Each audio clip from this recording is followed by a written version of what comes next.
Welcome to The Explainer. Every family has those cracks, right? The unspoken stuff, the old wounds that just stick around. Well, today we're going to break down one single, really powerful story to get right into the anatomy of a family conflict. We're talking about those big forces, pride, pain, and the past, that can push a family right to the edge. So the story kicks off with this really simple, hopeful piece of advice. It's from a grandmother to her grandson, Kamiyaar. And she's basically the voice of reason here. She's laying out the ideal path forward. It's a question we've all probably asked ourselves. Why hold on to all that pain when happiness is right there for the taking? But here's the thing. This is the question that really haunts every single character in this story. It sets the stage for literally everything we're about to see. Because in their world, past wounds, they're not just memories. Oh no, they're active, living things that are calling the shots on every single action, every single decision. Okay, so let's get into it. Let's start with the main tension. You've got two people, Ayra and Kamiyaar. They're in a marriage, but it's not really a partnership. It feels more like a battlefield where the weapons are old memories. And right here, Kamiyaar basically tells us what's going on inside his head. It's his deepest struggle. See, his brain knows he should move on, but his heart, it's completely trapped. That feeling of betrayal from his wedding day, it's like this giant wall that he just can't get over. And so forgiveness, it feels completely out of reach.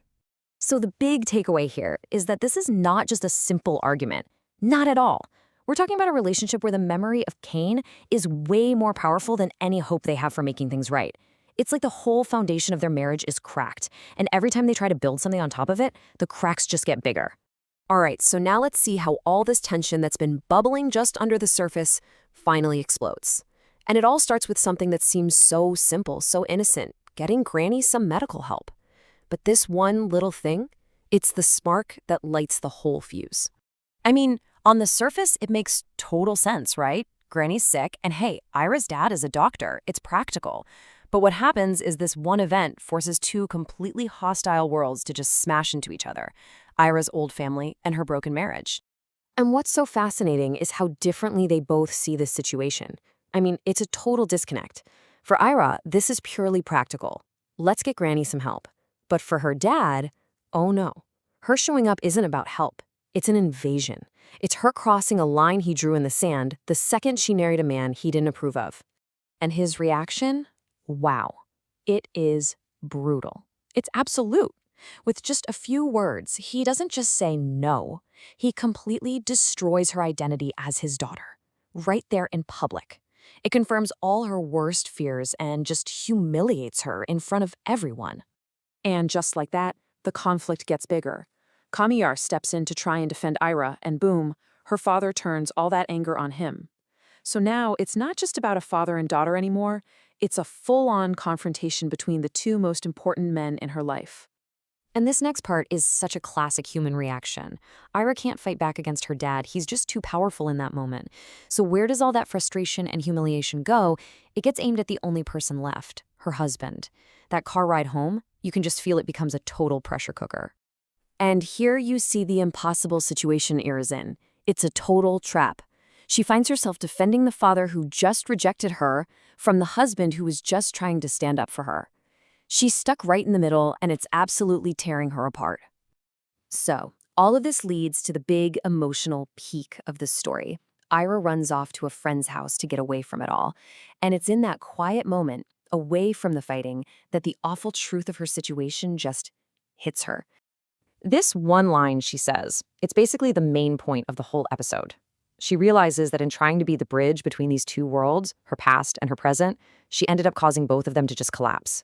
She tried to hold on to everything, and in the end, she lost it all. Okay, so after that huge blow up, what's next?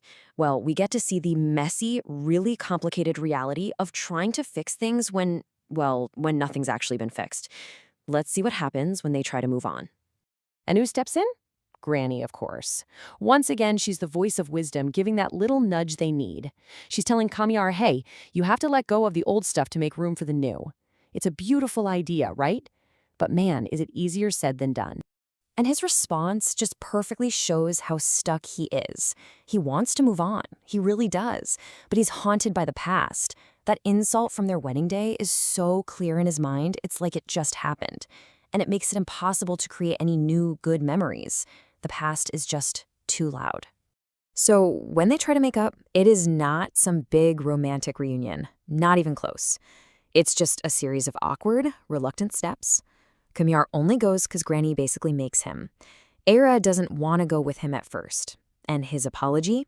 It's clumsy, it's forced. This isn't them fixing the problem. It's like putting a tiny Band-Aid on a huge wound. And you know how it goes. Just when you think things might be calming down, new problems pop up. Ayra's brother shows up, stirring the pot. Kamiyaar's mom chimes in, making it super clear she's not a fan of Ayra, so that peace they just found, if you can even call it peace, it's hanging on by a thread. So this is really the key point. Yeah, there was an apology, and okay, they've stopped fighting, for now. But the real problems, the pride, the hurt, the fact that they can't communicate, none of that has been solved. They've just hit the pause button on the fight. You know, there's this really powerful moment that shows us something deeper. We see that Ayra's dad, the guy who acts so cold and tough, he's secretly tormented by all this. His anger isn't because he doesn't care. It's a wall he's built to hide how much he's actually hurting and worried. He's suffering right along with them. And their last argument in his whole sequence just proves that their truce was made of glass.